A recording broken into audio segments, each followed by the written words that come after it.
CSS é legal de novo.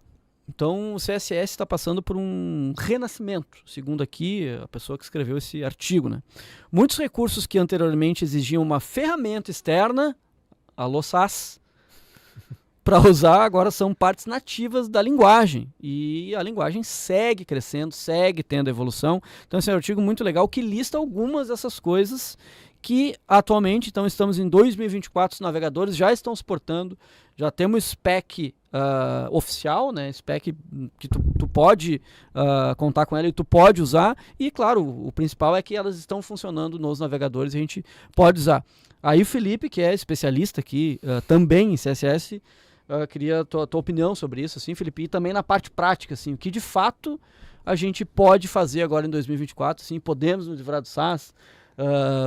Tem coisas que ainda precisamos de ferramenta de build, e o que tem de mais legal aí no CSS?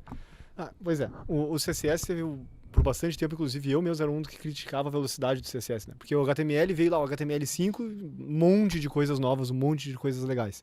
JavaScript, pô, ES6 e tudo mais, um mar de coisas legais, né? E o CSS estava devagarinho ali, né? Tava mais para trás assim, e tal, o que instigou ainda mais esses transpiladores a surgirem, fomentarem, porque tudo tava crescendo muito rápido, tava todo mundo questionando o jeito que tu fazia antes, e o CSS estava ali dando uma patinada, né?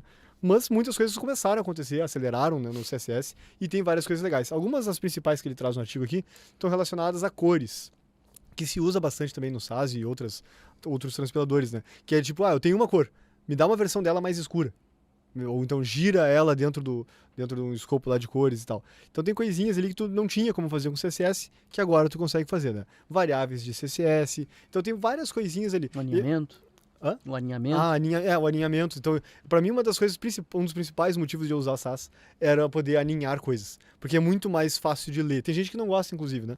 Mas eu acho muito mais fácil de ler, né? Quando tu tem ali alinhado e reestruturado, inclusive. E, claro, a vantagem que os transpiladores tiram disso também é fazer um tree shaking no final, porque eles conseguem olhar, essa classe aqui nunca foi usada.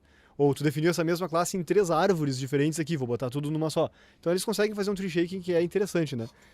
Eu acho que em termos de compilação, o que segue valendo é realmente tu minificar as coisas. Porque isso ainda tem um benefício claro, né? Otimizar, algumas coisas assim. Mas cada vez menos a gente segue dependente de algumas ferramentas para codar. Eu sempre tento, assim, eu vejo, posso usar uma versão nativa, então eu vou usar a versão nativa. Eu muito rapidamente saí do jQuery para usar o Query Selector.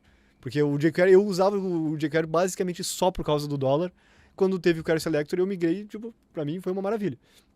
Então eu sempre tento ir pro nativo o máximo que eu posso, porque tem uma equipe gigante de pessoas trabalhando para otimizar isso para mim no browser, né? O nível mais baixo possível, melhor.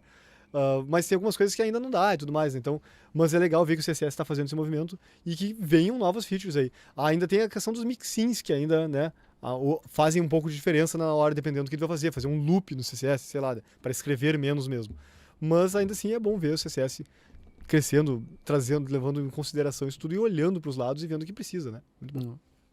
Legal, muito bom. Eu gosto de quanto mais nativo melhor, porque para quem não é tão bom CSS assim como eu, copiar e colar é mais fácil, né? Se é nativo. Não precisa de uma ferramenta de build, ou às vezes talvez entender, às vezes tem uma série de outras camadas, né?